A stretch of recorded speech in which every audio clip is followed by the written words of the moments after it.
What's up, everybody? Welcome to the TENDO Show. Of course, I am Ye Boy, Big Glasses TENDO, and this is Ye Girl, No Glasses, Hannah. Hey, you didn't tell me we were wearing big glasses today. That's all right. I got you covered. Oh my God. They even kind of match your get up there. How is everyone doing tonight? Definitely comment below. Let me know that you're here, and also tell me where you're watching from. And we'll chat with you guys a little bit before we get started. But let me tell you what's going on today's show. I think a little bit into the show, I want to talk a little bit about thrifting. So get your thrifting questions that you might have for us ready, but also any thrifting topics you would like to openly discuss in this arena, this forum, this stage. And we'll get to discussing this stuff later. Don't comment them now. We'll get to that part of the show in a little bit. But before that, let me just say, before you do anything else, hit that like button. Let's get this stream up to a couple hundred likes. I'd really appreciate your help with that. Also, there is a link pinned at the top of the chat on the right side of your screen. If you got your chat open, there'll be a link pinned up there you can click on. And if you would, all of you go ahead and subscribe to our Clips channel. We've had this channel for a while, and what usually happens is the cool stuff, the highlights from this live show, end up on that channel, and it's kind of clickbaity. So other people that don't even know what the heck our channel is ends up watching clips of us goof off. It's pretty dope, but it would help if more people subscribe to it. Also, there's a certain way in which I would like to eventually not do this live show on this channel. I'd like to keep it cleaner and do it on another channel, and it would be that channel if we ever do that. So if eventually 1,000+ people subscribe to that channel, we'll switch during our live shows to that channel and even potentially do another weekly show on it, but like a pre-recorded podcast. These are, of course, future plans, but I can't do it without your help, so go subscribe. What else do we need to talk about before the show gets started? Make sure that you are up early tomorrow morning to watch our Monday trade-in haul video. We post those at, 3 a.m. Eastern? No, 6 a.m. Eastern time. Yes. So be ready for that video. It's going to be a good one. We actually traded for a big bag. Well, it's a kind of a medium bag, but it's a grocery bag full of video games. We just filmed our trade-in haul video that we try to do every Monday now. So make sure you're ready for that video. But let's talk about who's here. Dude, where was Hannah? Tell us who's here and where some of these people are from. You scroll back a little bit because I can't scroll back. I got you. Big Bob's in the house. What's up, Big Bob? He lives in Maryland, as he just said. I knew that. We've got Jarrell Reed in New Orleans. We've got Mary Caswell in Wisconsin. We've got Ivan from Pennsylvania. These are heavy. Like, Lord. Oh, they suck. I can't keep these on my face. I'm doing this the whole time, but I like the look. You know what I'm saying? I mean, sure. We got Last Stop Video in Prince George, British Columbia, Canada. That's a mouthful. And then Occam's, I cannot say his name. Occam's, like Occam's razor? Occam's electric toothbrush from Panama City Spring Break. Wow.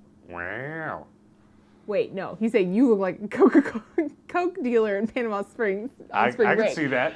Just kidding. I reread the whole comment. From Mexico, very nice. Welcome, GN News. Brandon from Illinois, welcome. Hey, I'm from Maryland. Also from Maryland. Got a couple of Marylands in the house. Oklahoma, very nice. What up, Tendo and Hannah from Glendale, Arizona? Welcome, hey. Jamie. Right around the corner. I could throw a rock out my window probably and hit you.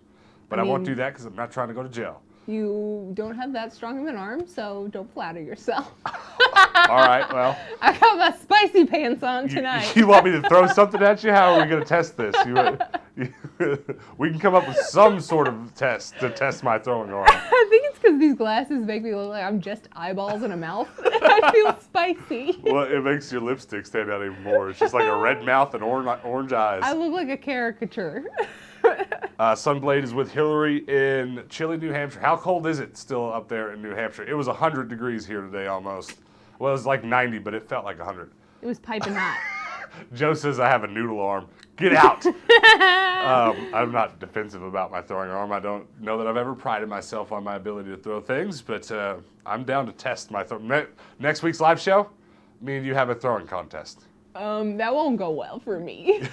You're so bad at throwing things. We want to talk about noodle arms. Let's see, Toledo, Ohio. Welcome. Welcome from New York. Yeah, we just need to change this show to the Hannah Roasting Hour. I'm into that.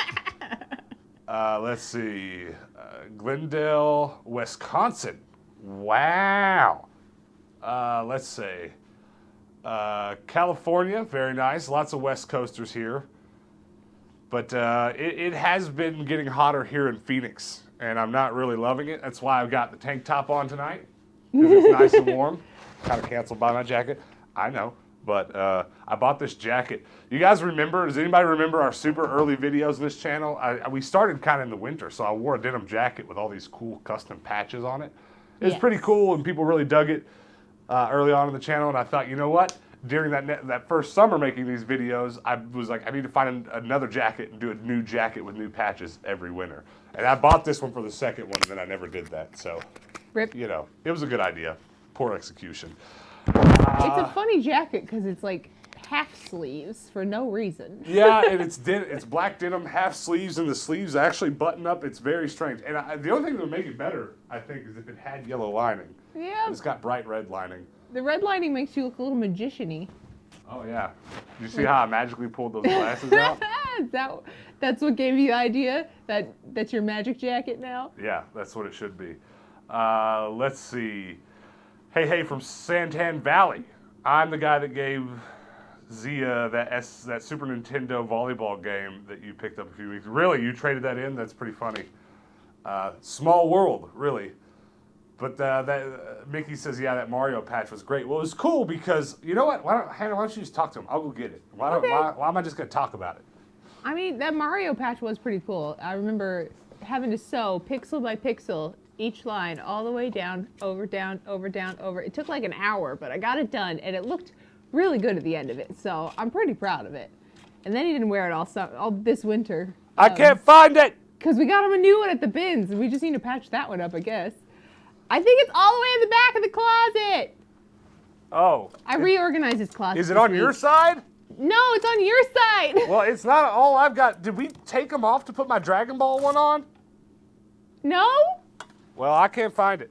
Oh no, we might have to make me go look. I organized his closet, and now he can't find anything. He couldn't find his pants earlier, and I was like, they're with the suiting. He's like, I didn't put them there. So. You go see if you can find it. Maybe I'm just blind. I'll go look. It is a cool one.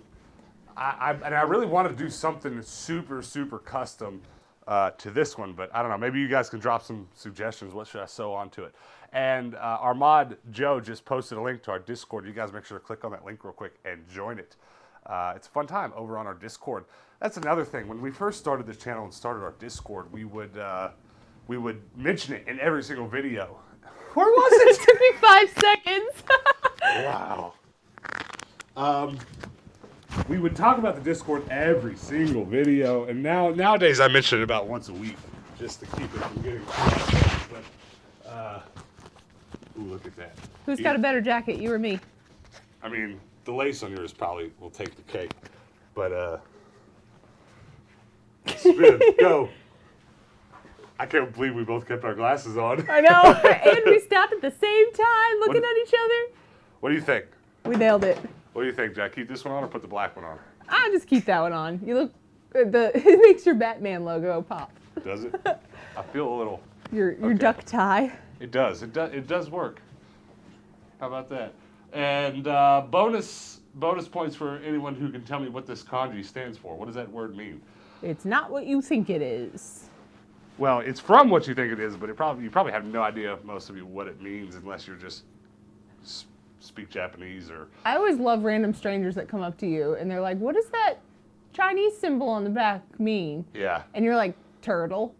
And they're like, "Why?" And Yeah, you're like, and they're just. I don't you know. just gave it away. Now everyone's gonna act like they knew what it was. Sorry. Completely boned that one, Hannah. Yes, a patch bomb jacket would be cool. Spin around like that again. You're gonna turn it into Wonder Woman. See if I can do. You know, I can't do it in these shoes, but I used to be able to do like 5 or 6 spins like a ballerina. I wish I could turn into Wonder Woman. That'd be dope. Don't recognize your man's clothes. He will never be.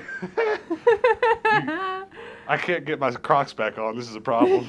Just wardrobe malfunction over here. I'm not used to being. You guys know. You guys watch our daily videos. I'm not used to wearing pants, so I'm not used to this level of restriction. If I go past that, pants come off like they Don't rip in rip half. them. That's my limit.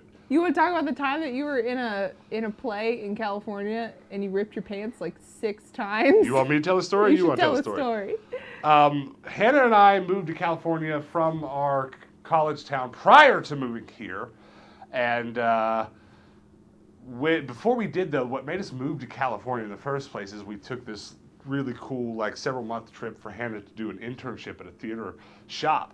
And a completely unrelated theater, I went to an audition for a play, and I got a supporting role, but the guy they hired for the lead actor ended up being trash, so they booted him. He flaked a lot. He was super flaky, so they booted him, and literally the night before the play went live and opened up, they booted him and gave me the lead role. And we're talking a 150-page play, lines on every page. And they were like, "Could you do this?" And I was like, "Well, listen, there's no way I memorize this by tomorrow. But if you allow me to write down scene by scene what the scenes are about and come out and improv every scene with the general idea of the narrative in hand, I'll be fine." And they're like, "That's fine. What's the worst that could happen?" It was a kid's play. Who cares? Yeah, it was like a child, or what do you call it? Children's theater. Yeah. It was a big, it was cool. It was a community theater. And so I come out first night just killing it. I've never been laughed at so hard in my life. You were very good. Well, it turns out I was pretty good for the role because it was like William Shatner. It was kind of a Star Trek-y William Shatner type role. And at the time I had this really long hair, so I would go out with it all like spiked up like Johnny Bravo. And what ended up happening on the first night of about a 2-week run is that during one scene I did that move that I just busted that I just showed you guys. I ended up doing that for some dumb reason, completely improv, not in the script, and I ripped my pants, but the funny part was I had no idea. You did the rest of the play. Booty out. my underwear, luckily I had underwear on. It could have been worse if I hadn't. But I ended up doing this whole play this first night with my booty hanging out. And it was probably the funniest thing that ever happened. And again, I had no idea, which I guess probably made it funnier that night. Oh, yeah, everyone was rolling, and you're just like, okay, wasn't that funny. Well, yes, the less funny things I did, people still laughed. I was like, oh, this makes sense. Yeah. But what ended up making it great is that every night after that, I would leave and go to the Goodwill and buy another pair of black pants. I'd come back the next night, and I started doing it on purpose. So people begin to think, it was just it was on purpose. It was part of the play. So we bought you I swear, like 14, 7 pairs of pants. One for every night of the whole run. And I would bust them every night at the exact same spot. It was pretty good. That was not a story I intended on telling, but it was a good one. Segue, we bought all those pants at thrift stores. Yeah, do you remember the name of that thrift store? Is anybody watching know. from the West Coast? Does anybody live anywhere near Santa Maria or Santa Barbara County? I believe Santa Maria is the northernmost part of Santa Barbara County. And Yes. there's some really good thrift stores in Santa Maria. And I can't remember the name of that thrift store, but if you're ever through there, go thrifting in Santa Maria. And Santa Barbara is not bad itself. I just got here and I feel like I missed so much. Well, it's all right. Subscribe to our Clips channel, which is linked over in the chat. And that clip will be up tomorrow because that's a pretty good one. Do you have any other me ripping my clothes stories that you can recall? Probably, but at the moment they are in my subconscious, so I'll Maybe. probably remember them later. Yeah. Well, thank God I had my grandmother that raised me because she sewed a lot of clothes that I ripped back together. And then it became my job. I sewed a lot of your pants back together. Mike asks, why aren't I on TikTok? I am, Shark Tendo. Go search it. Let's see. When do you want to do another half-off Savers with Friends? Ooh. Mark, that's a good question. As soon as you're ready, baby. I don't know if we'll do it. Let's see. Tomorrow's Monday, right? Yeah. I think we're doing bins tomorrow. Let's do it next week. Let's go Savers next week. Woo! Dude, another YouTuber my wife watches scored 3 Wii systems with a bunch of controllers and nunchucks, 1 to 2 dozen games, 4 Aerosmith Guitar Hero guitars, 4 regular.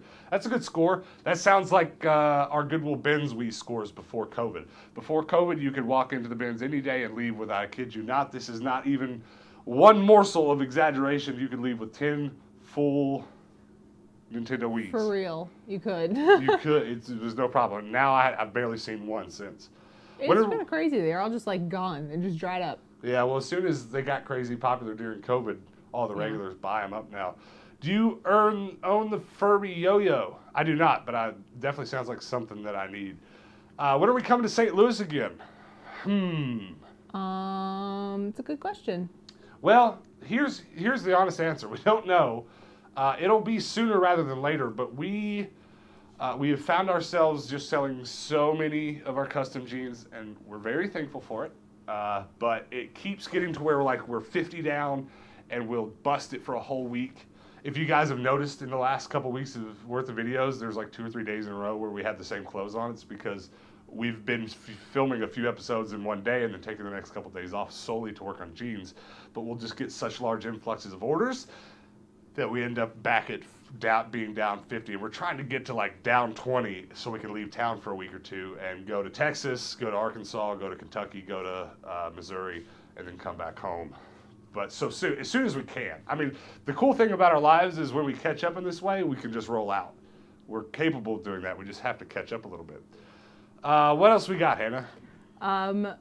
Mitchell's versus the Machine Furby was just a dropped comment. How many people have commented about that? I will say since that came out on Netflix, I've probably got 1,000 messages about it. Yeah. Both in the Discord comments and messages in the Discord. Probably a dozen messages on Instagram telling me to watch it.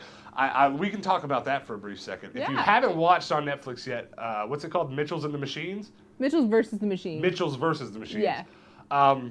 It was so good. It was unbelievably good. And I'll tell you what, I remember it I almost want to say it was pre-COVID. It may not have been that long ago. It might have been during COVID. But I remember we went to the movies. I can't imagine what we saw, but I saw a preview for Mitchell's versus the Machines. And I was like, this looks like the best thing ever. If you've watched the movie, I'm not going to spoil too much about it other than there's Furby in it and kind of the art style of it. But I remember seeing the preview of this art style that was going on in it. And I remember thinking, oh, this is fantastic. This looks like exactly something I'd like. And then I forgot about it. And I think COVID pushing films and movies back as it has was kind of something that happened. And I ended up just kind of forgetting about it. And then, of course, I think what happened is it was scheduled for regular theater release. And then because of what went down with COVID, they sold it to Netflix, and Netflix released it exclusively on their platform, which was really cool. And so we watched it, night before last, something like that. No, and last night. We watched it last night, and it was glorious. It was very good. I think what immediately I realized, I don't know, I didn't look it up on IMDb, I need to go do this, but I feel like the people that made that Spider-Verse movie probably made this one. Because it had the same kind of, the thing that made Spider-Verse, Into the Spider-Verse look like it did, was that it basically had a 60 frames per second background going on while all the characters moved at 15. It kind of had some of that cross-threading stuff going on that was really cool, but also it just had all these overlays and goofy animations that almost look something like we've done on our channel a lot. It was in the same kind of nonsensical vein as that kind of thing, so I ended up loving it. So I don't give a lot of movie recommendations on this channel, but please grab your kids, go watch Mitchell's vs. Machines on Netflix. It was very good. It reminded me a lot of Cloudy with a Chance of Meatballs and like kind of that humor. And that's just one of my favorite movies. I think it's so quirky. It's just really good. Yeah, it's so good. All right, well, read that comment, Hannah. Chief Finds Gold Mines, thank you for the $10 donation. Dinner. Yay! Hey, new sub here. We just recently dropped a video with Phoenix Resale and found out about y'all. Loving what you all do. Corbin and Amy. Well, Corbin and Amy, thank you so much. Yeah, thank you so much. We'll have dinner on you tomorrow. Scroll back up to that comment. Let me see it. Happy new sub here. We just recently dropped a video with Phoenix Resale. So you guys have a channel. You guys, I think you can still you could click on comments and check out other people's channels, but you guys go check it out. You guys, what are you doing? You posting thrifting videos, etc., etc.? Comment and let us know. A lot of people have been talking about Pokemon Snap. That's probably another big newsworthy thing this week. Has anybody got it and played it yet? Or it's out, right? It came out like a couple days ago. Yeah. It hit the stores, I want to say yesterday or the day before. Yeah, I'm pretty sure it came out really recent. I remember I didn't pay too much attention to the fact that it was coming out, but I read some article headlines the other day just scrolling through my news app that were like something about Nintendo not being impressed with people's avant-garde photography. Oh, no. I don't know if it was parody or what it was, but it was really funny. So I definitely can't wait to see how it is. I definitely have really great memories. I don't know about y'all, but I have really great memories playing Pokemon Snap with my friends and going to Blockbuster and printing them out. We had that.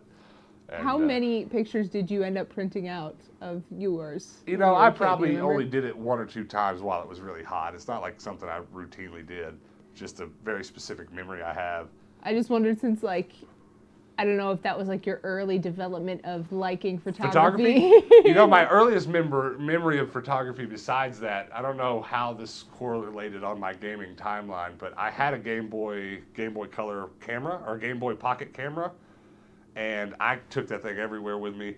And the earliest photo of me having anything to do with gaming, a friend of mine, an old friend of mine from high school, took a picture of me taking pictures with my Game Boy camera. And so I always think of that picture. I wish I had it to show you guys. I think I posted on my Instagram or something. You can go follow me on Tendo's Trash. I also maybe need to make a correction. I don't remember if my TikTok is Tendo's Trash or if it's Shark Tendo. I don't know. Somebody go figure it out. What else we got? I don't like that Pokemon don't evolve in the new snap. Really? Like you can't snap a picture mid-evolution? Well, I don't know if that's terribly surprising. I remember the original Pokemon Snap being nothing but basic. Oh, really? Absolutely basic. No Charizards? What? No Charizard. That's probably got to be because they're just starting out basic and adding stuff. Yeah. What is a Pokemon game without Charizard in it? I know, right? That's funny. Well, what else do we have? I went to a local auction today and picked up the best Pokemon cards I've ever gotten. Cards I never thought I'd own. That's really cool. That's a good way to get them. Was it a bunch of cards? That's funny. Let's see. Well, that's pretty good. So really, I need to get my hands on a copy of Pokemon Snap and at least play it on our other channel just once. I mean, just to have that kind of a staple of a thing on our channel, because I don't know that I don't know. I don't want to speak too soon. I don't feel like I'm going to play it and love it and have to play it over and over and over. It's not really the kind of game for me personally that you're going to want to replay heavily. Yeah. And I don't really buy new Switch games unless they're at least that. But what else we got? What's your favorite action movie? My favorite action movie. God, that's kind of puts me on the spot. 1, 2, 3, go! Romeo Must Die. Wait, which one? Romeo Must Die. I don't even. It's a Jet Li movie. I believe DMX was in that one as well. May he rest in peace. But probably one of those earlier Jet Li movies or middle era Jackie Chan movies. A lot of that's my favorite stuff. You know, I never watched any of those kind of Jackie Chan, Jet Li movies ever. Like, I don't think I've seen any of them. I mean, Rush Hour would be the only one that I can think of that I've actually seen him in, but like that's not a Jackie Chan movie. What, Rush Hour isn't a Jackie Chan movie? Is that what you said? Not really. Get out. No. Get out. It's not the same. I'm going to open the door. You can leave. Kick me out of my own house. Well, I guess if you're saying that the old Jackie Chan, like Drunken Master or something. It's not like this. It's a Jackie Chan movie, Devil Woman. What are you talking about? If I came up to you and said, "Oh yeah, I've seen a Jackie Chan movie. I watched Rush Hour," you'd be like, "Yeah, I mean, you haven't seen a Jackie Chan movie." Can we expect a stream of you both playing that new Cartoon Network game on Switch? I won't say never, but I doubt it. It'll probably just be a video on our Rubber Duck Yellow channel. I'm excited to play it. It's gonna be really fun. Yeah, well, I've been really excited because we've been playing way more games lately. As you guys will know if you've watched a bunch of our videos lately, I've been working really hard on both of our gaming rigs and making it to where we can play more and record more and stream more. So we definitely will be playing it for sure. Will I be picking up the new Pokemon games coming out? I don't know. I'll have to let you know. I probably will want at least one of them just for, like I said, to make some videos out of it. But it's kind of like Hannah would like playing those more than me. I'm not the best at sitting and playing games long term. I've gotten to this point in my life where I can't sit still. I got to be doing something. I got to be working. And so an hour or two of Minecraft every couple days is really all I've been cranking out lately. Yeah, I feel kind of guilty whenever I sit and play Minecraft for an hour. Like, I have things to do, but like, I also need to relax sometimes. So Mike says it's a Chris Tucker movie. I'll let that slide. See, it's not same. Oh, that's funny. I've been playing SimCity on Super Nintendo. That's good. That's an OG. I played that a lot growing up at a friend's house. They had a Super Nintendo, I think, and they only had SimCity and I had a huge love for SimCity because of it. But they also had like PlayStation and a You Don't Know Jack game. Was that on PlayStation 1, the first one? And I played those to no end. That's funny. That's funny. Have you seen all the Rush Hours? I don't think so. I think we've talked about it before. We were going to watch them all over again. I don't think I've seen anything past the first one. Yeah, well, there were 3 of them, and there should have been more, but, it didn't happen. But, all right, well, let's talk a little bit about thrifting today. I want to talk just in general about it. I want you guys to ask any questions you might have or suggest any thrifting-related topics we can talk about. And Alex Reed, what's up? You guys welcome Alex. He is one of my oldest, probably, I guess he's my oldest friend. I don't remember the before Alex times. Those times didn't matter. Yeah, those times didn't matter. You guys give him a what's up. But you guys drop your suggestions below about some topics thrifting related. But we can start out talking a little bit about our previous week in thrifting. Hannah, did you bring home anything crazy that you remember? We honestly, it's going to be hard to remember because we've had an easy week this week. We have. I feel like it wasn't super eventful. The shelves were probably the biggest deal this week. I completely forgot about them. I mean, it was a big shelf week. That was really. Well, I mean, I'm really excited about the clothes I picked up at the bins, but that's just me. I want to do a count real quick. 1, 2, 3, 4, 5, 6, 7, 8, 9. In this room, there are 10 of these IKEA shelves. In our van right now, there are 3 of them. Between our booths, there are 1, 2, 3, 4, 5, 6, 7, 8. So we own a crap ton of these shelves. It's kind of ridiculous at this point, but it's kind of been really important. There's a lot of reasons we need these shelves. A, because we thrift for reselling, and we need storage space, and we need shelves to put in our antique malls. So the more of those we can find, the better. And not to mention, in the future, I would like to have a bigger space. And so whenever we get a bigger space, I can shuffle some of these shelves around and have more. I see someone asked a question saying Goodwill prices are bad. Almost retail. What's up with that? That's a really tough conversation I think, but I have some thoughts on it. Hannah, keep an eye on the questions that come in if you see any good ones, because I'm going to try not to look at the screen for a second while I talk about this. It's a good topic. Multiple people have asked about that same thing. Well, here's the thing with prices. It's going to be hard for me to have a discussion with you about prices because unless you're in Phoenix, this may not really apply to you. But what I find here in Phoenix is that I run into people constantly who say the same thing. And it's a really strange conversation to have with other people because it's really not our experience that across the board Goodwill prices are bad. Which is not to say that that's not true for you. If you live in a place where you only have access to a Goodwill or 2, I can't imagine what that's like.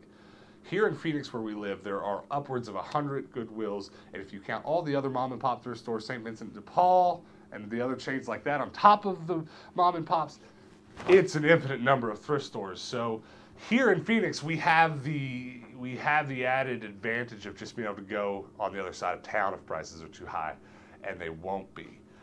Which isn't to say that there are some ways overall in town how some prices or some things have went up. I definitely would say since I started collecting all these video games, there's certainly on average from Goodwill to Goodwill been more fancy games put in the lockbox. So there is a little bit of that there, but at the same time, I mean, you guys watch this channel, so you've seen me buy $100 games at the Goodwill in the last couple of months for $1 also. So thrifting for us is a game of the law of averages, right? If we go to 100 Goodwills, we will find 5 where the prices aren't bad, or we will find 5 where the stock is good, or we will find 5 that have good stuff. So if Goodwills are expensive where you're at, drive to the next town over and see if they're not. And if that doesn't solve your problems, then it just kind of sucks. Hopefully, post-COVID, things getting normal, your local Goodwill's not being desperate, maybe it'll get better. What are your thoughts on it, Hannah? It's tough because, I don't know. I have lots of feelings about it because I don't want the prices to be high, obviously, because I don't like spending a bunch on the stuff that we resell. And in order for us to make a living, we need it to be cheap. But, it is a non-for-profit that they are doing things to help the community. So, they should be able to charge what people would pay for it. Yeah. It's tough. It's a very difficult situation. I wanna think of a way to say what I really think without being too critical. Goodwill specifically, their hiring practices limits their ability to continue to do better when it comes to maintaining their stores or selling things better. What happens is if they get an employee that is good enough to resell, to has an understanding of resell like we do. Here's the problem Goodwill faces. If you understand resell, you're not going to work at Goodwill. That's the way that I need to say this. I was struggling there for a second. If I needed a job real bad and went and got a job at Goodwill not knowing what I know, just being me, it would take me 10 minutes to suss out, I need to quit here. I need to go shop at Goodwill's and resell. I'm serious. Yeah. And I've actually gotten to know several Goodwill employees in the past that this has been the exact thing.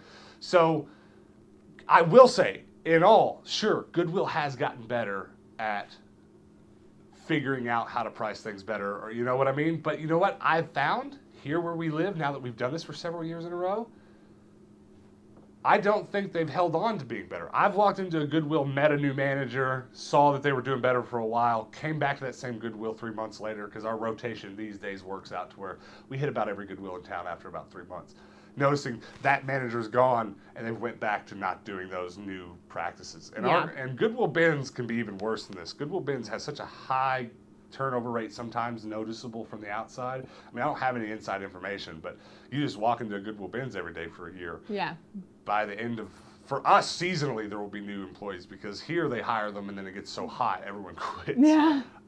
So it's a really difficult situation. But I'm not so pessimistic that I think thrifting is just over every time I notice prices going up, because of the turnover rate and because, at least for us, there being so many Goodwills. What are the people? There will be a point, I think, where people are like, this is stupid, I'm not shopping at Goodwill anymore, it's too expensive, and they'll start to lower the prices again. It's just kind of, it's got its ebb and flow. Britt asked if we think the Goodwill employees get first dibs. Well, I will say I do remember in my hometown, I knew a guy. He actually passed away a few years ago. May he rest in peace. But it was a friend of my father's son. He was a good bit older than me, so I never really got to know him. But he worked at Goodwill, and I remember him telling my dad all the time he would get first dibs on stuff. And so to answer that question, it's going to differ back in time to now, but it's also going to differ region to region. Goodwill is such a massive company, it's ran by regional headquarters. So there's a CEO for the Phoenix, Lower Arizona area. And whatever area you live in, it's going to fit under some umbrella as well. So definitely here in Phoenix, I know some Goodwill employees personally and stuff, or I have known some over time, and they are very cutthroat that you can't even shop at your own Goodwill except for on your birthday. Right. And I think they have an employee appreciation month here as well, or week or something, where you also can. But otherwise, they're very vicious. You're not to be caught leaving the store or buying anything, getting your parents, someone to come pick anything up. They're very diligent about it, and I've seen them enforce it quite viciously. So here, no, absolutely not. I believe they enforce it well. But again, your area, so-and-so knows so-and-so. I can't speak for your area. I know people that work at Goodwill and are not allowed to buy from their own store. Yeah, we've just in chatting with, being at a cash register that's broken, they've got to wait for the boss to come up front. I've chatted with plenty of Goodwill employees that have said the exact same thing. This is an interesting thing. Deadlick said, my friend works at a Goodwill in Casa Grande. He says they look up some of the stuff, and they also have a price quota they have to hit every single day. Yeah. So that's interesting. I didn't know that there was a price quota for like the daily. It makes sense for a month, I guess? I think so. His Goodwills, I don't know if they have that here or not, but his Goodwills are out of the jurisdiction of ours. Yeah. So there's no telling exactly how it goes over there. But that's another thing. Whether it be because of regionality or other things, what there end up being with Goodwills, there's so many factors. Your Goodwills have so many different factors than ours do. It's just impossible. It's absolutely impossible to really nail some of these things down, because I've walked into my favorite Goodwills and thought, oh no, they're putting stuff in lock boxes now. Yeah. I'm never going to buy a $100 game here again for $1. That's what we like to do. We like to get lucky. And of course, a month later I will, because whoever was implementing that's gone. Yeah. That's just happened to me 1,000 times. Read that comment, Hannah. Sal, thank you so much for the $25. So go get some Applebee's on me. The $5 is Let's for go. gas for when you guys make a trip up to Oregon. I appreciate you, humble, wonderful humans. Stay humble and kind. Well, thank you so much. Thank you so much, and thanks again for those. You guys, Sal, drop where do you sell your tape dispensers at? I've had a lot of people ask about them, and I've given them your Instagram link, but if you've got a better link to where and how you do those, or maybe I'm speaking too soon here, but let us know about those tape dispensers, because everybody loves them, Hannah included. They are dope. The best tape dispenser I've ever used. Desert Industries makes their employees wait at least 20 minutes after it is on the floor to buy something, and they have to be, that's interesting. Why only 20 minutes? I would imagine whoever, the person saying that, it's probably just their area. Yeah. It might be an overall thing that they do, but Savers allows you to shop at your own store, but it must be something like that as well, because I've had situations where I've come up to the register with something and then the employee was like, man, I was going to get that after work. It's like, oh, sorry. Yeah. Well, and this is another thing, too. I don't know that I particularly think that it's bad for Goodwill employees to shop there. Because, once again, if someone's going to buy something out from underneath of you because they work there to resell it, they're not going to work at Goodwill. Right. Listen, there's no one working at Goodwill, and this is unfortunate, but this is just kind of how it goes. There's no one working at Goodwill that couldn't make more from reselling. But if they don't want to do that, then of course that doesn't matter. I'm not saying they should. Yeah. But I don't think it's personally a problem. I personally, when I talk to the people that I've become acquainted with that work at Goodwills, and they tell me these things, I tell them it sucks. I wish you could. I'm not worried about you buying my $2 Wii games, really. I'm just not. But I will say that here in Phoenix specifically, I've come to understand that they only do that so viciously here because so many other regular shoppers complain about it and have made a big deal about it. That's something else that I don't know how it is in your area, but just because we have just dove headfirst into the thrifting community here in Phoenix, I will say that the regular shoppers here cause more problems than I think they could ever know. Yeah. Just a lot of complaining about stupid stuff that makes it harder on some of the Goodwill employees. I side with employees always. Kurt's Go ahead. JJ says he's in Phoenix as well. It sucks that people steal games from the Goodwill, leave the empty cases behind. That's something you deal with constantly when you're looking through them. So sometimes it's hard to tell. There are definitely certain stores here that I've noticed things being stolen. I've witnessed them being stolen once or twice, and it's just part of town and things happen. But there's definitely a good bit of people in the back pricing stuff too that probably just slap stickers on the empty stuff. Yeah. So I always try to give them the benefit of the doubt and not be too pessimistic about it. But it does suck when people steal those games. It does. Yeah. I've once or twice found people's little hidey holes where they'll ditch the empty cases. That's the thing that's crazy is like they go and like find a little hidden place in the store and stash them. It's just like if you're like why would you do it to begin with? But then why are you like overly trying to be conciliatory about it? It's weird. Yeah, and so Last Stop says I ask to buy the cases, usually get them for free. That's a good practice. I will say here where we're at, there is no overarching rule about this. Yeah. And every Goodwill we've ever shopped at here, I've probably asked.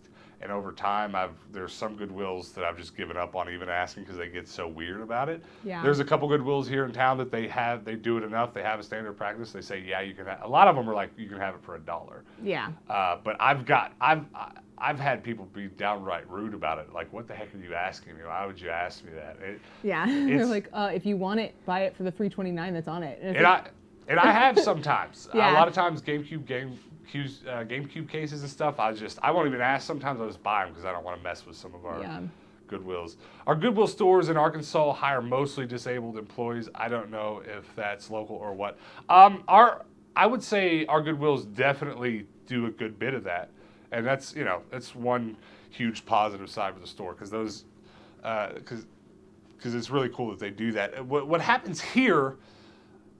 And I don't know how this works with your Goodwills, but I noticed the Goodwills here putting just the biggest emphasis from any other Goodwills I've ever seen on hiring. Matter of fact, most, but not all, but most Goodwills here in town have a separate room in their Goodwill that is simply a job hiring program where you can go in and put in your application. Now, obviously, they're trying to hire a lot for their stores, but I get the sense that they also just help people make resumes there, and it's part of their actual non-for-profit mission. If you don't understand this, if you are a proper non-for-profit company, you have to actually have some sort of a mission that applies to the world and what you're supposed to be doing your money with. And that is definitely a big recycling and employment empowering are definitely our Goodwill's top 2 mission statements. So through that program, they've hired a lot of disabled people and a lot of, just anybody needing a job. And that's interesting. What else we got, Hannah? Edward said, what do you think about the Goodwill auction site? I think that a lot of resellers treat it like the boogeyman, and everyone has had an experience where they've went into the Goodwill and said, hey, how come you haven't had any games? Or they've noticed something not at their Goodwill that it was previously there, and so says, oh, we put it on the auction site.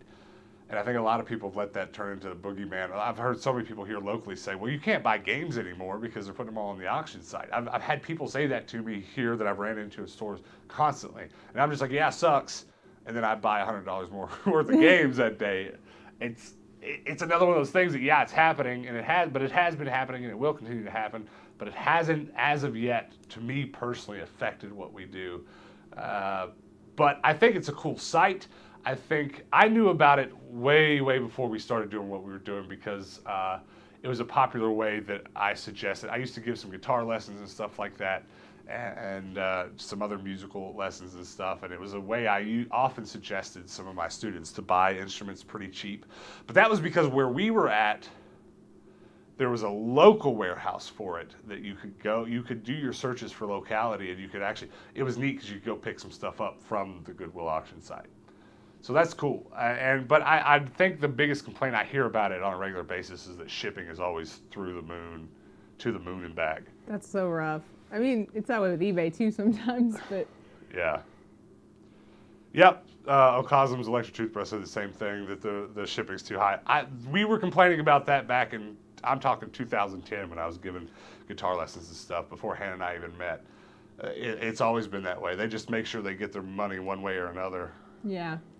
What is the most upsetting disc theft situation, empty case that you have found? Do you remember? I don't think I've had one that was like, oh my God, here's a $100 game.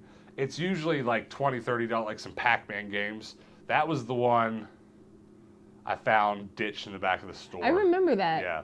And then I asked the lady, can I buy this? The disc's been stolen. I found it back in the back of the store underneath another cabinet.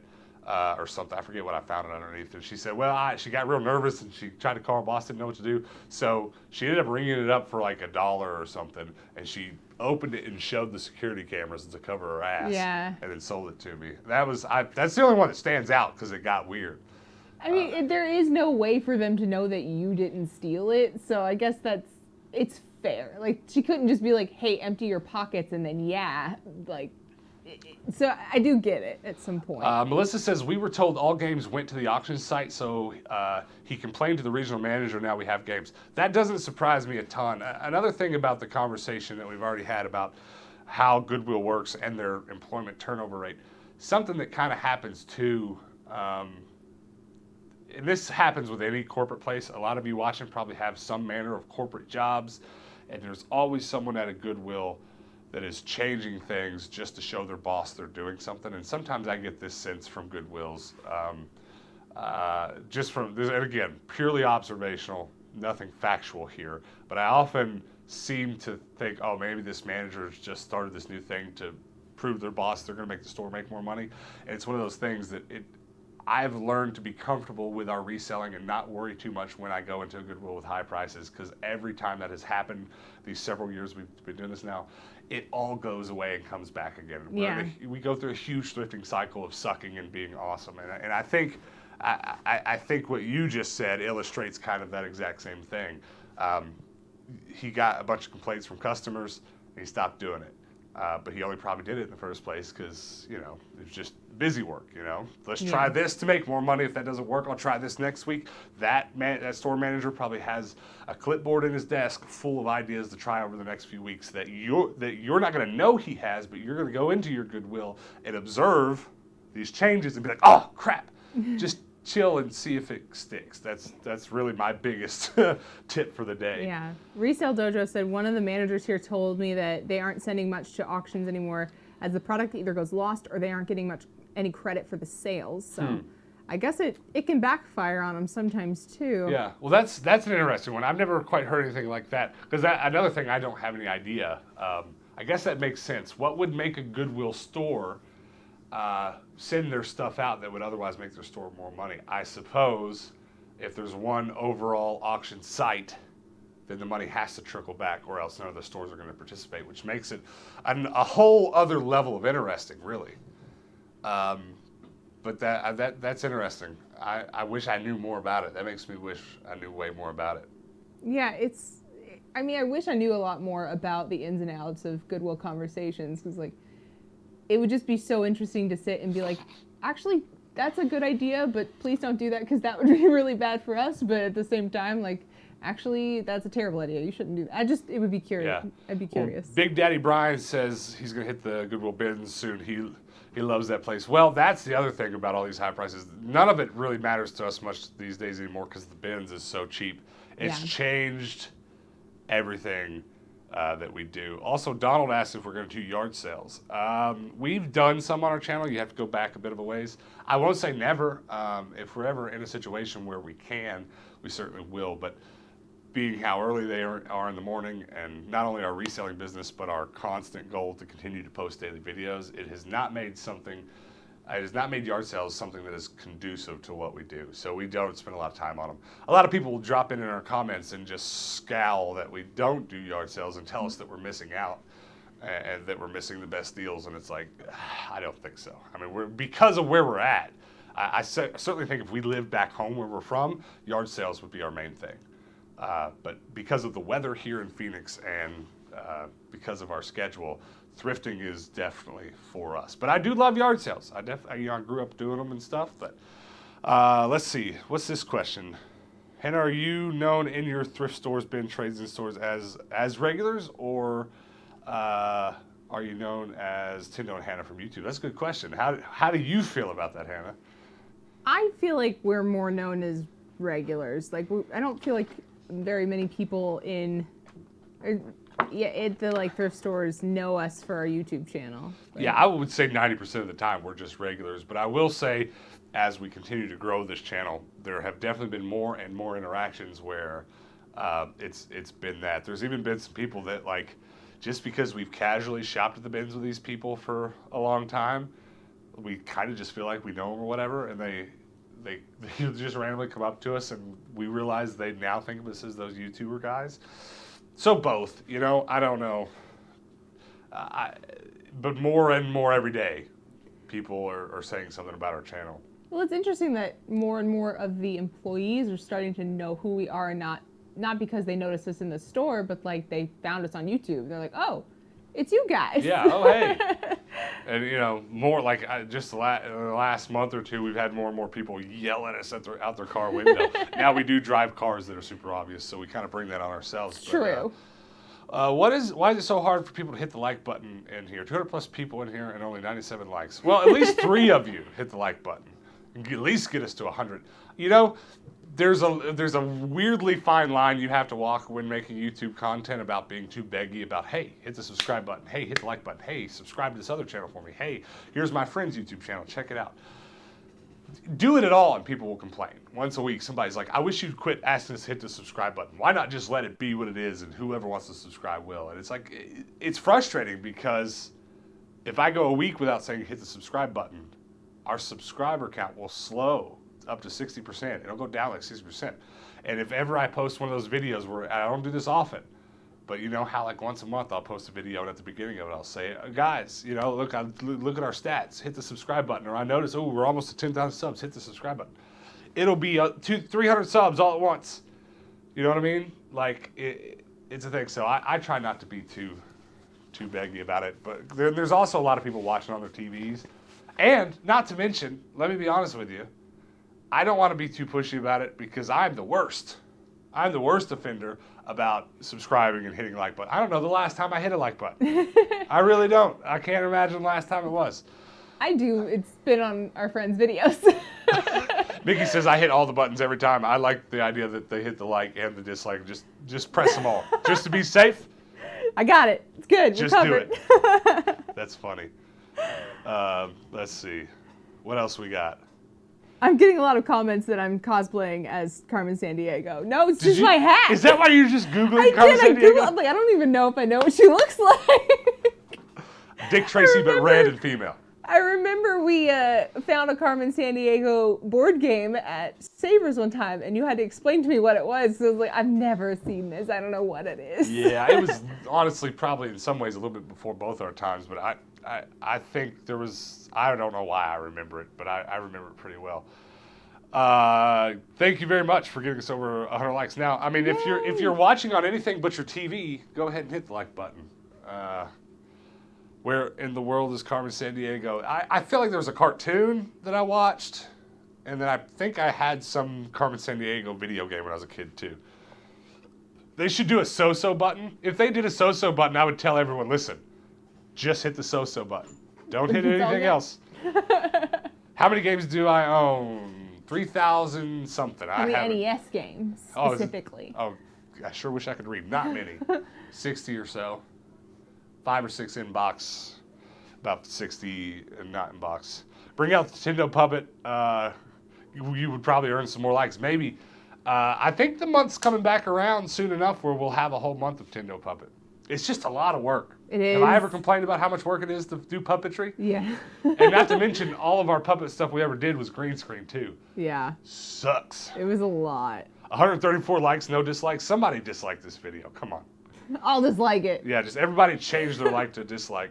I hate Hannah's hat. Dislike. You know what? That's how it is sometimes. If anyone ever comments why they disliked a video, it's always something so freaking dumb. I disliked it because you peaked your audio at 3 minutes and 45 seconds. Yeah, Okay. or something about I don't like your hat, or what the good ones are always like, I said something too many times. I don't know. Something I yeah. Or I said rip Wow. Wow. Yeah, or I said rip too many times. Do you own a Wii Fit board? Yes. I used to have it on display right here, but it's not there now. But I vastly am over the weight limit for it. The weight limit's like 220, and I'm almost 400 pounds. What makes Phoenix the place to be? That's a really great question, actually. For us specifically, I mean, do you wanna answer that first? No, I don't. For us specifically, we came for a job, but we stayed, and I kid you not, for the thrifting. We started this channel. This kind of became one of the larger components of our life, and more importantly, our future. And at the moment, we haven't been anywhere for thrifting that we feel like we could do as well as we do here with thrifting, with reselling, with making these videos. Not to say there isn't places we could survive and do it. There's plenty of other YouTubers doing it in plenty of other towns just as well, if not better than we are. However, this place has worked out for us. I mean, again, go get on your maps on your phone right now and just Google Phoenix, Arizona, Goodwill, and look at how many pop up. And then go Google it or whatever. Do it on your computer. You'll see there's even more. They don't all come up on the map at once because the map would be too crowded. There's like 108 the last time I checked. So that and the Goodwill bins here being among the better ones we've been to in the country. That's why. I mean, it's really, for us, it's thrifting. The weather sucks. I mean, in the summer it sucks. The winter's actually, it's great. It's just like California. What else we got?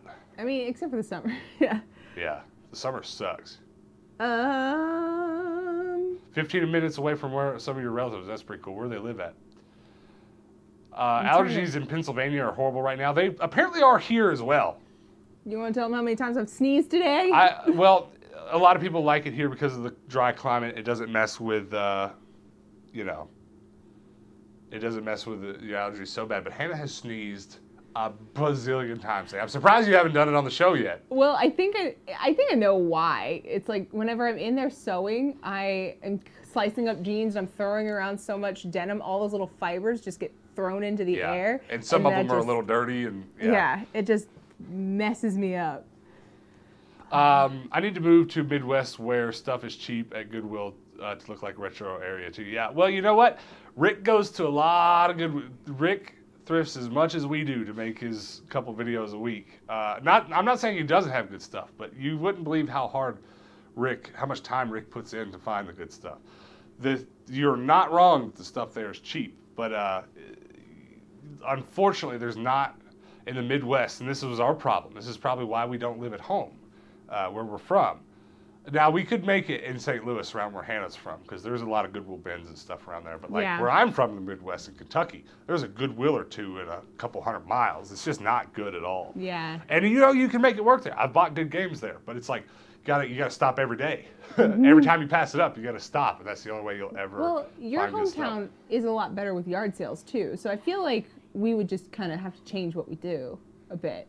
Yeah. Like here, the Goodwills are really good, so yard sales not so necessary. But your hometown, I feel like yard sales would be way more necessary. You guys are really there's 3 dislikes now. It's not enough. Let's at least get to 10 dislikes, at least.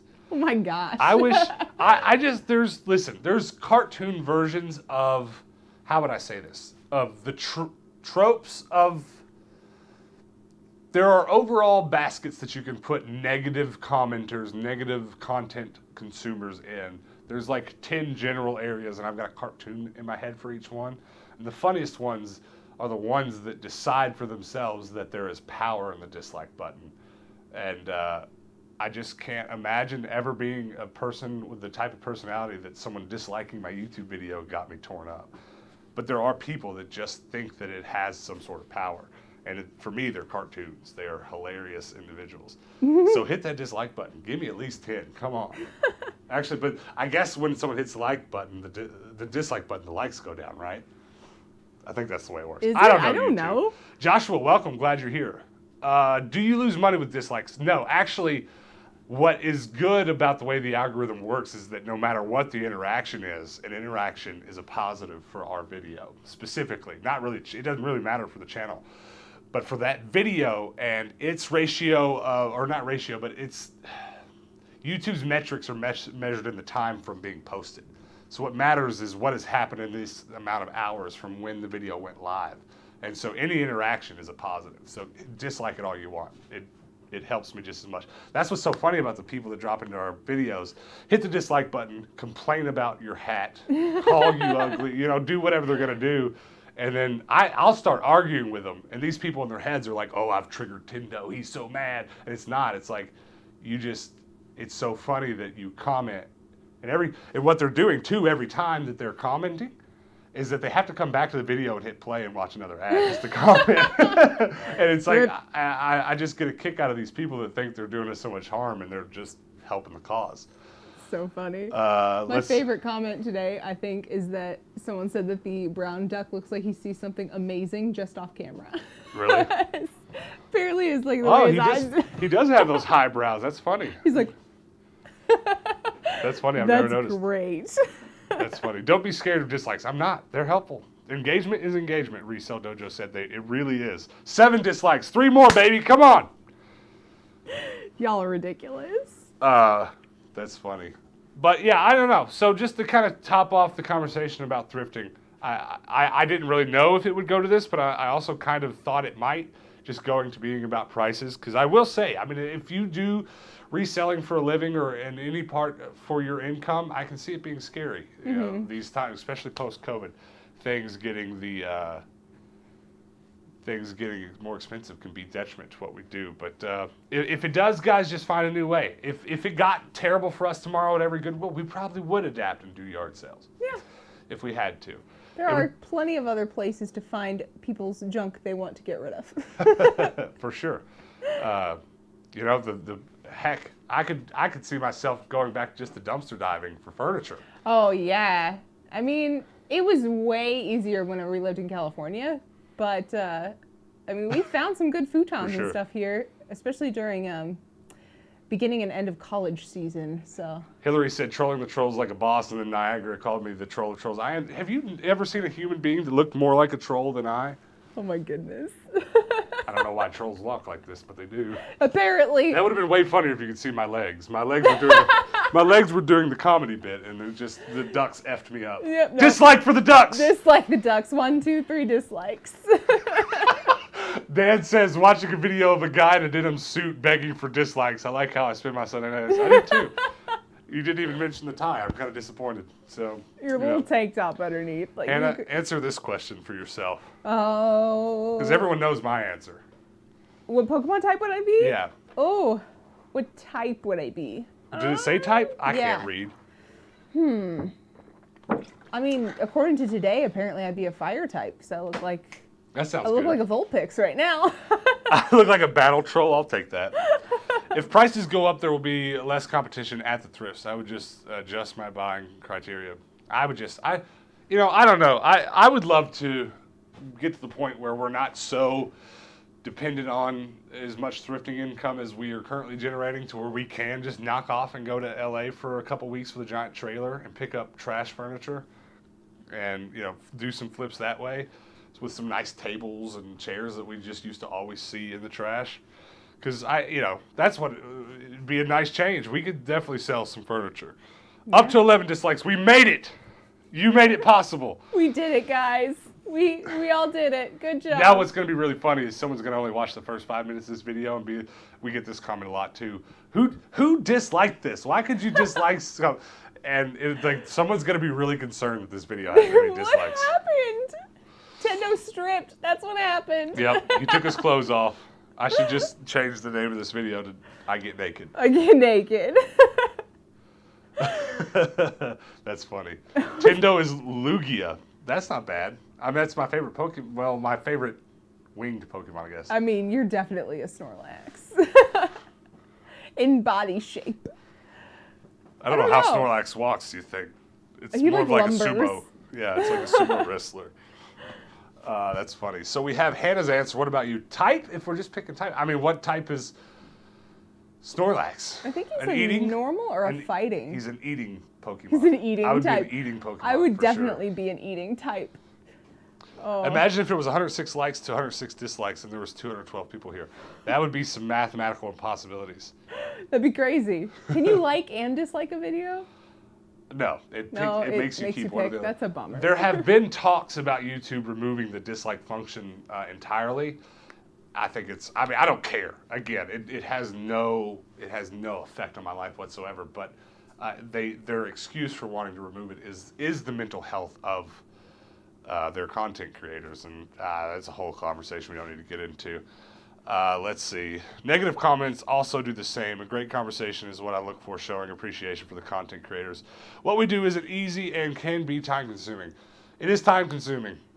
It is very, a couple people have been concerned with how many channels we've started, and they're in for a rude awakening because we have plans for a few more. Now, obviously, we can't create daily content for like 10 channels, but we very, very desperately want some other channels that have nothing to do with what we're doing on this channel, so that we essentially, strategically don't have all our chickens in one basket. So like we have a Minecraft channel, and I've kind of in a certain way mentioned it on our channel, but like I'm not every video in the middle of it begging for subscribers to it. Because actually, if you don't freaking like Minecraft, I don't want you to subscribe to our Minecraft channel, because I want to post Minecraft videos, and I want other random YouTube viewers that don't like thrifting to watch our Minecraft videos.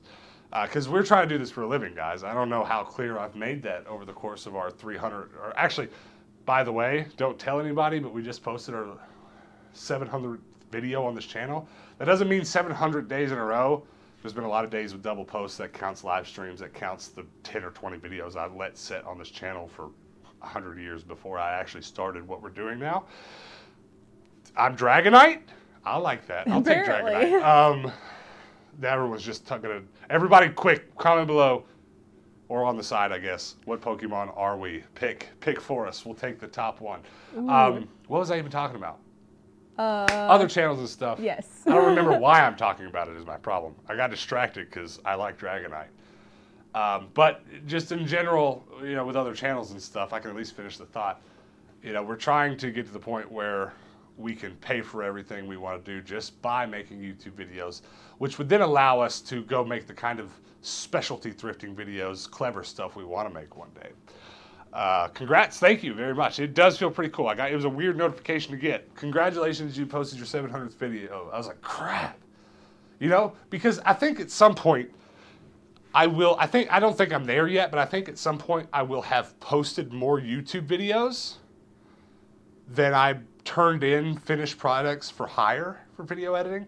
Wow, yeah. And I feel like in some ways when that happens, I'm going to know it and I'm going to feel way better about what we're doing. Because right now, in a general sense, maybe this is a self-worth thing. I don't know. Maybe I should talk to a therapist about this. But I think in my head, I'm still just buried under this, I did all this work for someone else feeling. Yeah. And I'm trying to win I'm back. sure that's hard to shake. It is in a weird way. But, you know, it's something we all deal with. And Exploud, I like Exploud. I remember the first time I saw that Pokemon, I was like, what is this? That's the purple one with the speakers, right? Blah, Yeah. blah. Here's a good question. This is an interesting conversation.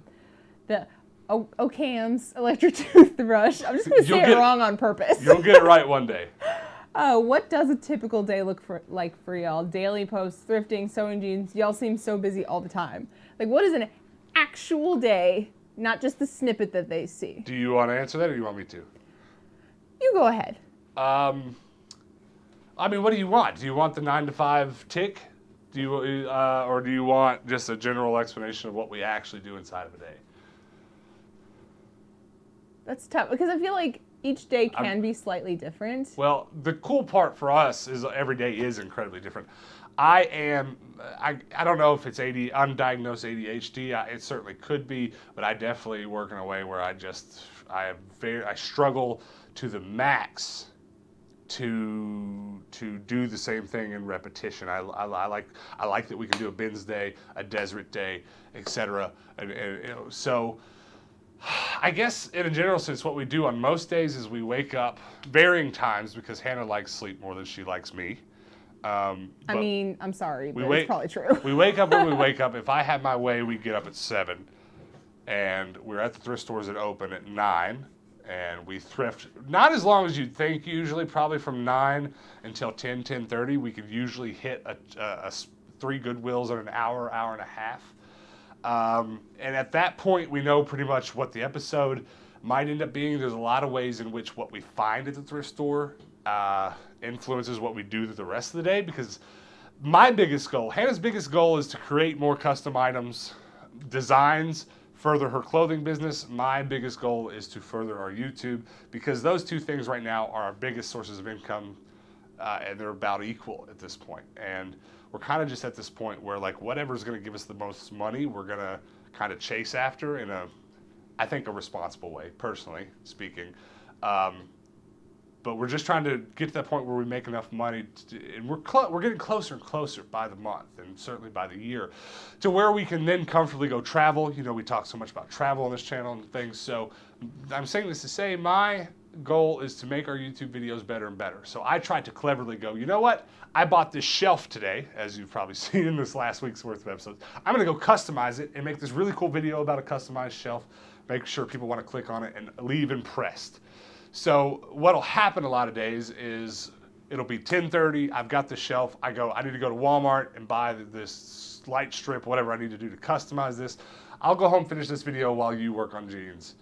And then we'll do that, and we'll probably I'll spend 3 or 4 hours finishing a video, she'll spend 3 or 4 hours sewing. If we're behind like we have been lately with our jeans, we'll do some assembly line jeans stuff, tearing off pockets, do this, do that.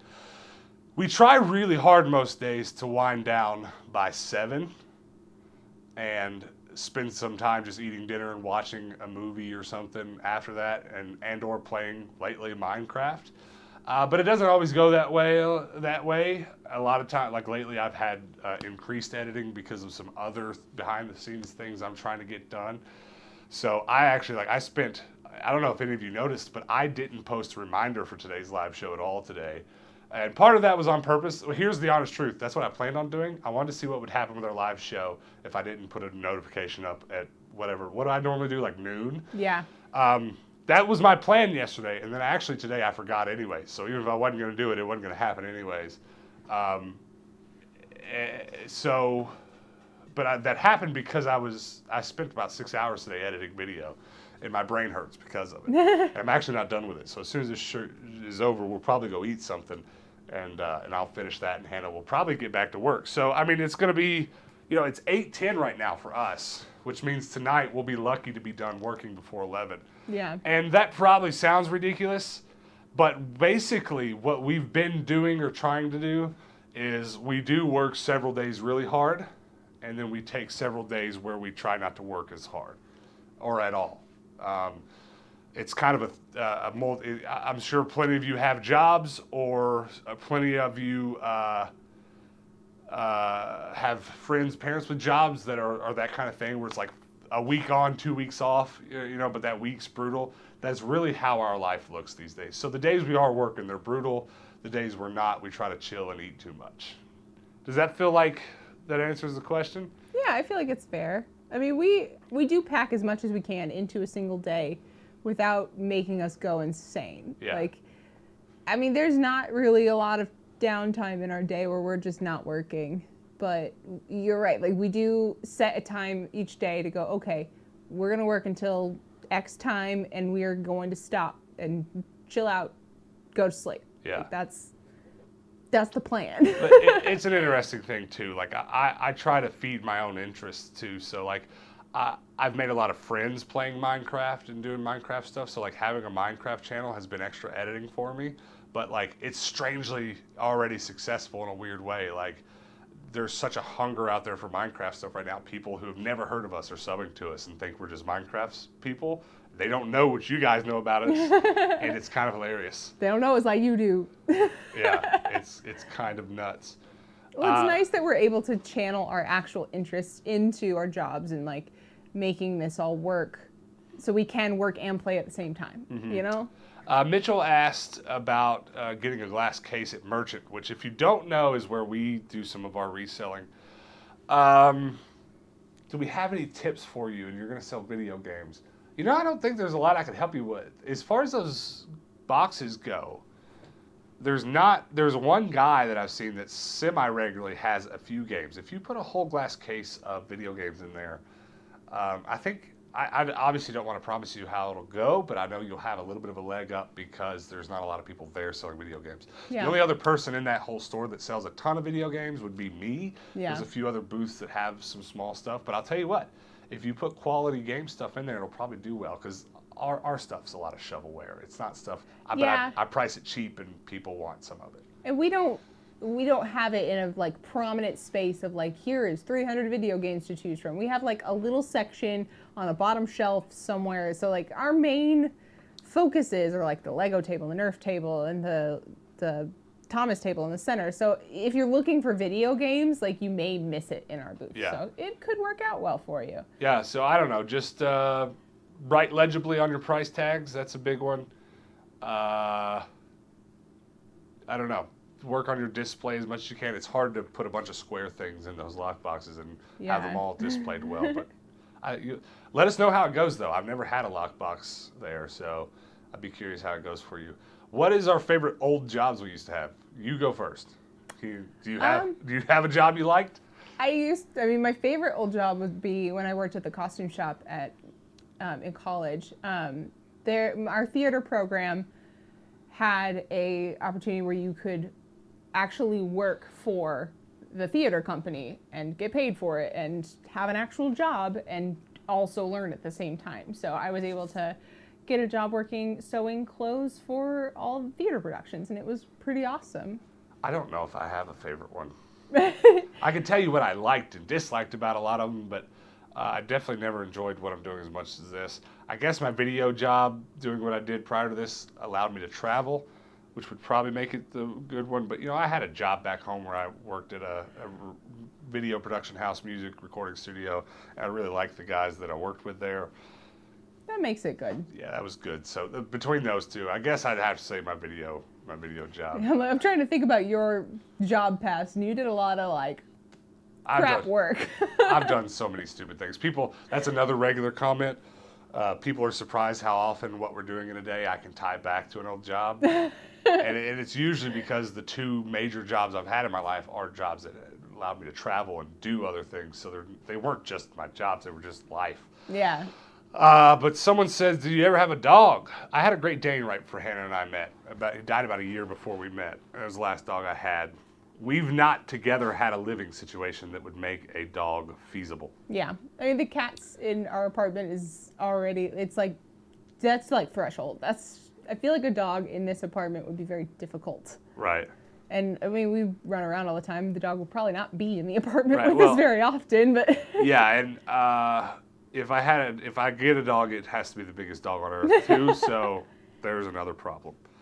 But that's cool. Well, you guys, I appreciate all of you hanging out with us on Sunday nights. I'm going to say something I said back at the top of the show.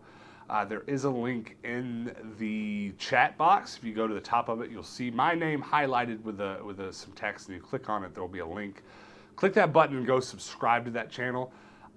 We're talking about it behind the scenes, and we're looking towards the future with some of our other channels and other content we want to create. And there's kind of a way in which I wouldn't mind doing a weekly live show and then doing a pre-scripted podcast. Now, obviously, this sounds like a lot, and I'm not expecting all of you to be down for this. But if and when we do that, there will hopefully be enough audience that there will be enough people that are kind of into each thing. But what happens, unfortunately, is if you overcrowd your YouTube channel, this stuff becomes difficult. So what would, in the end, be beneficial for us is if we did this live show and a potential other talk show, more intimate setting. If we did those things on another channel, it would benefit. It would be a big benefit. But it's hard because it's so difficult. Just like we've had this discussion about, hitting the like button and stuff. It's difficult to get enough people to understand what you're doing. It's difficult because if I wanted this to work, I would have to start every video on this channel for the next 2 months saying, hey, subscribe to this channel. And then maybe enough people would do it. But that just, that muddies things up. So everybody do me a huge favor. I don't care if you hit the like button, dislike button or not, but go subscribe to that link. Because at some point in the near future, we may just go live from over there rather than on this channel.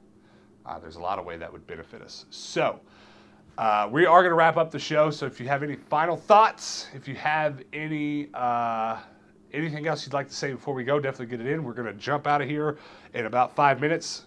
But my Mario watch, which one of you guys sent me, needs a new battery. So I don't have any idea how long that's actually going to be. So it could be 10 minutes. Who knows? Hope I'm not too late. Yeah, you're too late. Aww. It's about over. But the cool thing is, you can wait about 5 minutes and rewind. Woohoo!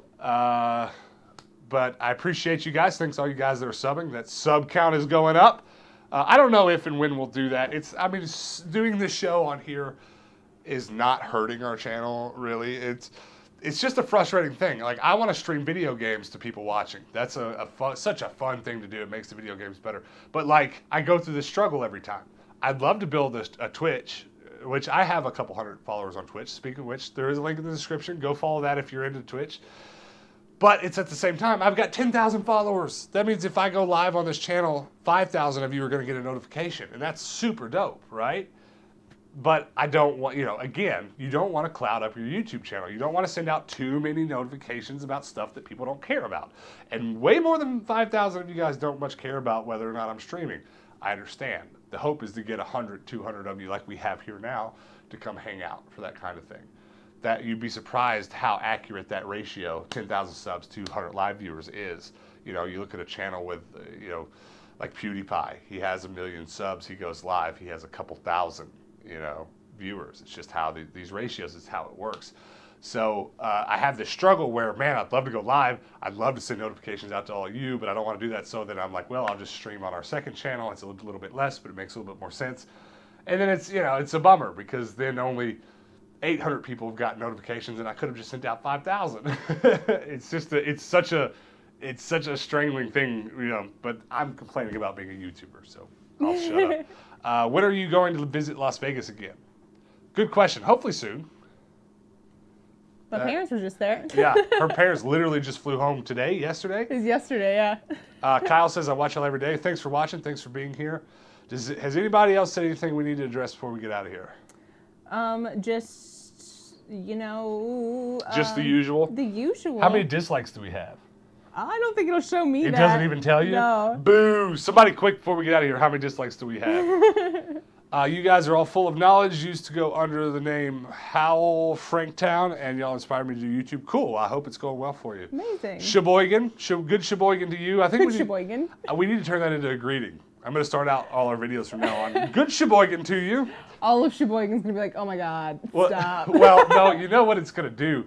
There's an aspect to this channel that I actually get too many jollies from. There's so much quirkiness to what we do that I don't even think about because this is literally just who we are as a person. Every now and then, though, I'll have this out-of-body experience. It's usually when I'm in some really strange scenario where I walk in on someone watching our videos, a friend, or some weird situation where I see ourselves playing and I go, God, we're weird, which I have no shame in, but I do realize that people that show up to our channel for the first time kind of go, oh my God, what is this weird cringiness? So if I start out that way, it's gonna get weird. Ew, who are these people? Yeah. But yeah, let's see. I'm late Tendo rocking the Canadian tuxedo tonight. Yeah, buddy. I should have done blue. I started with a black denim on, so it really was like a black Canadian tuxedo. Yeah. But we switched to blue midway because of shenanigans. What's Tendo's best homemade cooked meal? Like that you cook? When I cook, yeah, tacos is. Tacos pretty much all you have ever cooked. Tacos, and then I us. cook this mean bratwurst and Brats and potatoes. That's dish. right. And it's awfully awesome. It's like so. It's so unhealthy. It's so bad for you, but it is good. Do you sell on Mercari? No. If you want some selling on Mercari shenanigans, go check out my buddy Ivan's channel. It's just Ivan. Search that out. He does a good bit. He likes it okay. Do you ever binge watch your own YouTube videos? No. No. We occasionally, when a video is important and I need it to be right, we'll sit down together and watch it, and she'll help me look for any mistakes I might have made. That's the closest we come to watching any of them. The weirdness is why I started watching. Yeah, well, I appreciate that. If you want some crazy, stick around, because that is what we are. I hope we stay weird. And let's wrap it up there. Joe just posted a link to our Discord. That is another way you guys can keep up with us. If you don't want to go subscribing to all those channels and keeping up with exactly what we're doing, the Discord is a place that you can singularly join, where you then will get notifications for just about everything we do. On a pretty regular basis, I post links to videos that you might not even know we do. I do I have a channel I post films on, if you didn't know. I shoot films with my friends once a year. We make ridiculous, over-the-top, stupid movies, and I post them in oblivion. You would never know about them other than like some links I'll share there. So all of you, before you go, click on Joe's link and give a high five emoji in the chat for Joe, my main man. What else, Hannah, before we get out of here? You got any final thoughts? Someone wants to know, what is a Discord? Just back it all the way up real quick for okay, everybody. A Discord, that's a good question. I should do a better job explaining it when I ask. It's like a, I don't want to say Reddit. It's just like a chat app. But I control it. I have headings that are set up for discussion topics.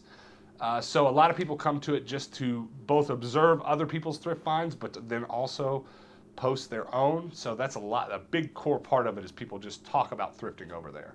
And because in a lot of ways Discord is billed as a gaming app for chatting with, so we use Discord to chat while we're playing video games. If you ever watch a video of Hannah and I playing video games and you hear Hannah's voice while I'm playing, she's chatting to me with Discord. But I should point it out more often. It is important to understand it's not just a gaming app. It's just go chat. You'll create a username. It's pretty unobtrusive, and you'll just be able to chat with us. It's really the best way to also direct message me. A lot of people will message me on Instagram and it'd be weeks before they hear back because I just don't have time to check all of that stuff.